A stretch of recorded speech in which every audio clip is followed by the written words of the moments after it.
The symptoms of our psycho-spiritual illness are the wars, terrorist attacks, artificial or man-made disasters, and leader figures. As long as the people remain oblivious to their inner drives and inner nature, they will always fail to recognize why these events take place and why these figures rise to such powerful positions. The reason why we have failed for thousands of years to conquer these archetypal rulers permanently is because for thousands of years we have been fighting the symptoms of an illness and not the root cause. For every corrupt government that falls at the hands of a revolutionary, oppressed people, 2 more will rise in its place every time, because the root cause of a corrupt government does not exist in the individual leading that government. It exists within the psyche of every individual, because an unaware host to a deadly parasite will do anything to avoid accepting his own incapacity for freedom.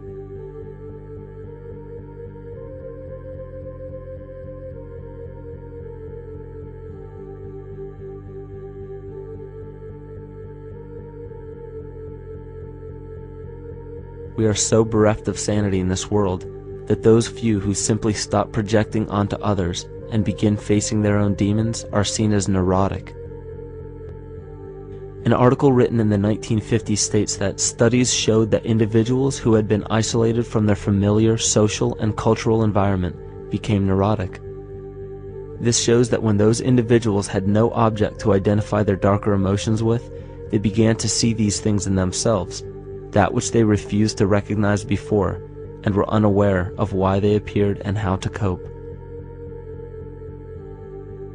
Facing our true inner self is virtually unknown in our world today. This is why no matter how many civilizations rise and fall, it is our collective consciousness that creates our governing apparatus, not individual people.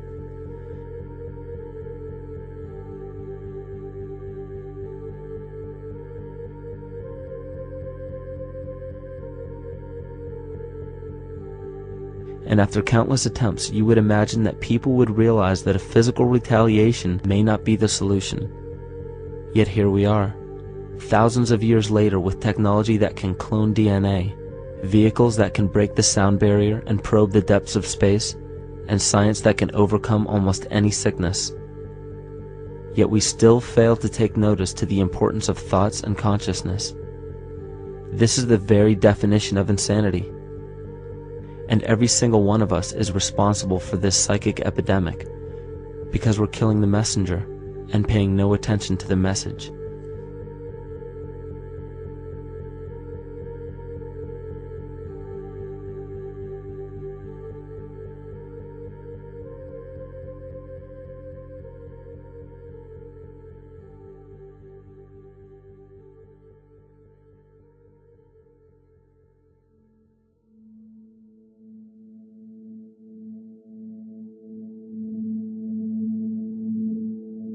During the 1990s, 3 Nobel laureates in medicine advanced research that revealed the primary function of DNA lies not in protein synthesis as widely believed for the past century, but in electromagnetic energy reception and transmission. Less than 3% of DNA's function involves protein manufacture.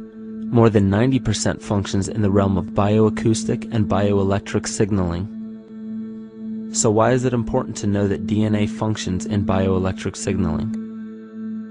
HeartMath Institute has discovered the heart and brain maintain a continuous 2-way dialogue, each influencing the other's functioning. Although it is not well known, the heart sends far more information to the brain than the brain sends to the heart, and the signals the heart sends to the brain can influence perception, emotional processing, and higher cognitive functions.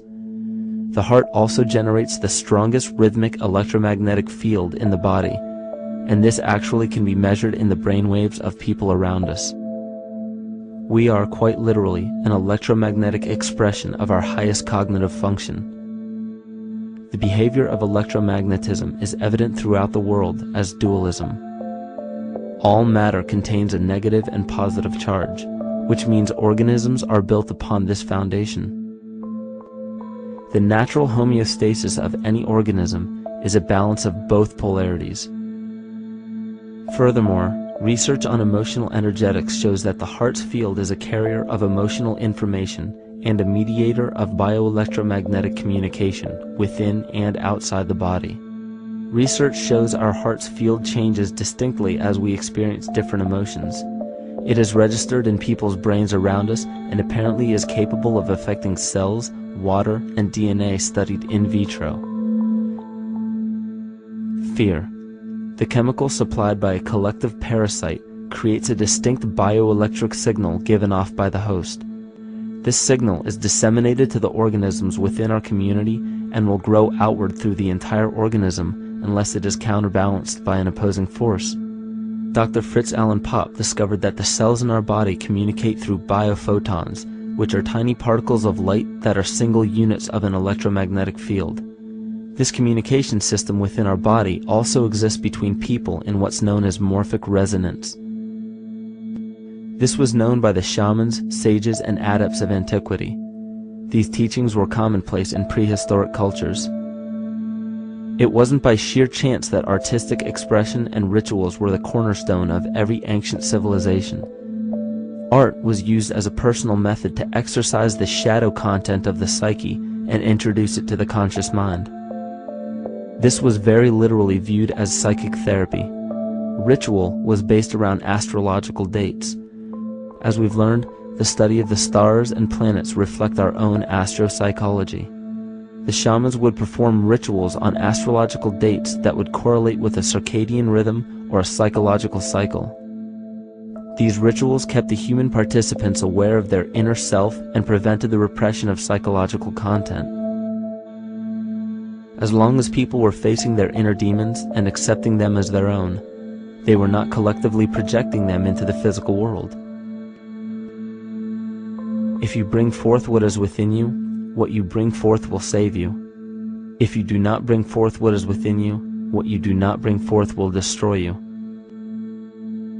The progeny of our psychological disease began growing rapidly after a series of catastrophes forced the collective into a somatic state of fight or flight. This lowered the immunity of the population by introducing a state of immense stress. Our body becomes more susceptible to illness under stress. In this manner, humanity fell ill when entire bodies of land were swallowed up by the floodwaters.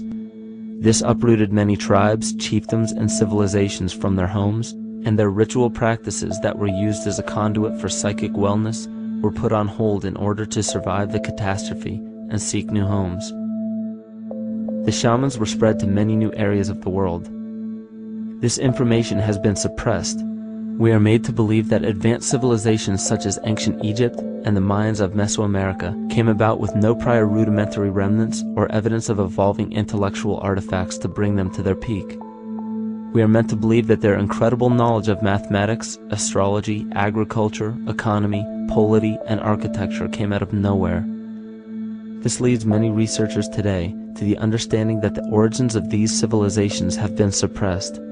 Not surprisingly, the force that has guided the suppression of this knowledge comes from the exact bloodline of the political and religious leaders stated previously. These are some of the notable book burnings and suppression of important texts in our history.